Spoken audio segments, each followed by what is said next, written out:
Hello, Eternum, and welcome to KOTT News, Eternum's #1 source for news. And this is KOTT's ongoing coverage of the inaugural New World PvP League.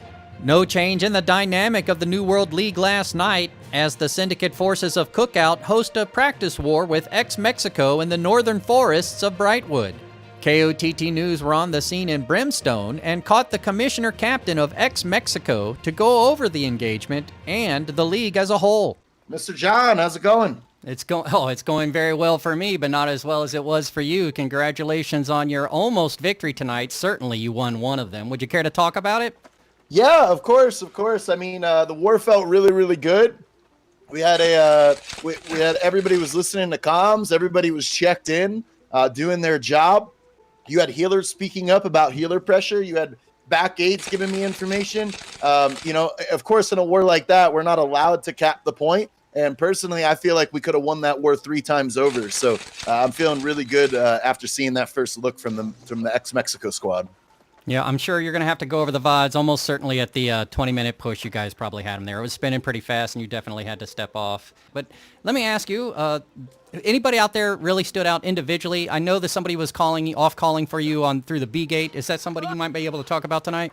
Yeah, I do got to say, people like Brock, Owler, Clay Trinity, really the people that are just stepping up, and even if they just speak one time, right? Even if they just give me one tidbit of information, or I love people that like to unmute during the war and they're not stage shy and they're down to give me information and make a call themselves. Not always am I supposed to make the call. If these guys are seeing something, we got a lot of good top end war vets in this game, and they can make any call, and I'm gonna trust them on that call, right? So honestly, like the people like Aller and Brock and Clay Trinity, and there were a couple other voices I'm still getting used to. All those guys were just feeding information and making side calls, and really the vocal people are the ones that helped us have that practice war so smooth. So speaking of getting used to people, are you finding this extra week of activity together has really allowed you the opportunity to gel? Such a good question. Yes, I think if we all went into wars last weekend, really people got into the server on Tuesday, and you're talking about like a 2-day window of getting to know your company. I've been really busy with like the league and doing a bunch of things, but really over the next few days, I'm spending a lot of personal time with my company, getting to know a lot of them. I've been watching a lot of VODs. I started doing that yesterday, getting into them in my free time. So really, I do think that extra week before all the fireworks begin was beneficial, not only for the Mexicos, but for every company and everybody to just take a breather and get ready for the matches. So it was definitely a smart decision from the admins, and we're all happy about it. Speaking of smart decisions by admins, now that you've been able to put together this squad of roughly 900 plus people to come out here on the PTR and test things out, already AGS has received some benefit from that in order to prevent certain glitches and bugs from being released onto the live servers. What do you think about this mutually beneficial relationship that's developing here?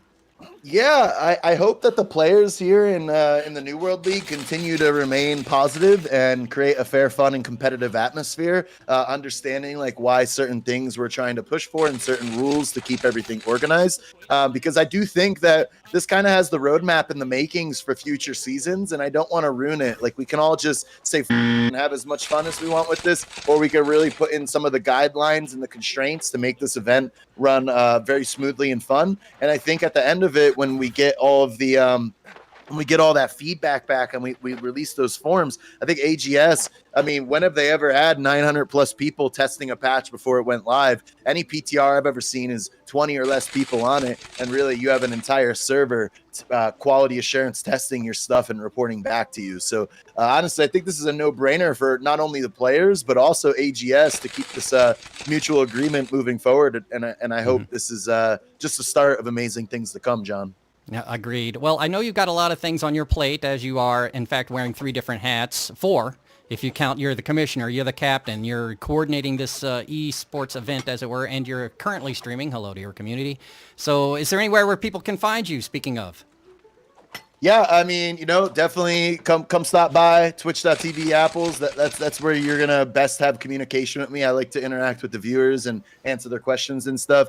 You could also shoot me a DM on Discord, but sometimes those do get backed up and become a bit overwhelming. So if you do want instant feedback and you do want to just talk to me and hear my opinion on things, come into the chat and I'll have that conversation with you guys. Well, careful what you wish for there, my friend. Thank you for stopping to take the time to talk to me. Congratulations on your efforts so far, and let's get this inaugural season underway. Last night's action was but an appetizer for tonight's activity, as 5 more lineups have been submitted for Simulated Fantasy Combat Resolution. Brought to you by LARPco.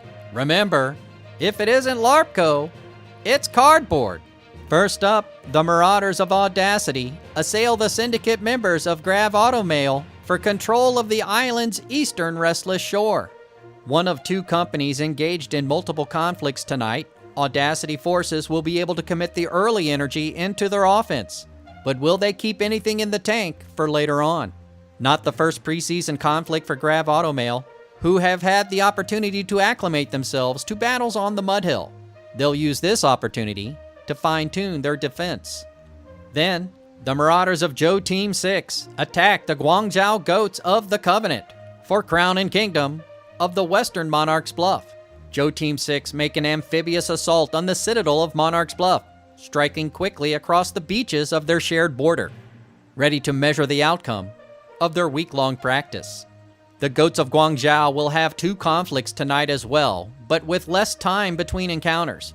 So if they go into fort phase early, it may just be to conserve energy through diligent choke management.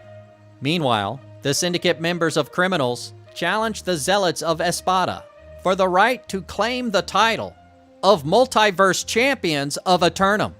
Disputing the legitimacy of a title belt not earned through competition, Criminals forces step into the ring, intent on knocking out this would-be champion.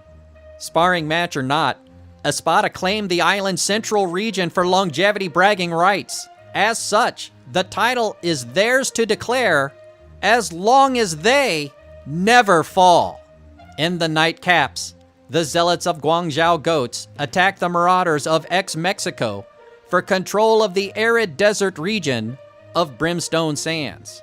Fighting in back-to-back engagements, the Goats get to flip their mindset, putting aside their need to protect and substituting their desire to overcome. Ex-Mexico forces coming off an offense last night that could have seen them scoring 4, but their focus for tonight's session will be on preventing any scoring at all.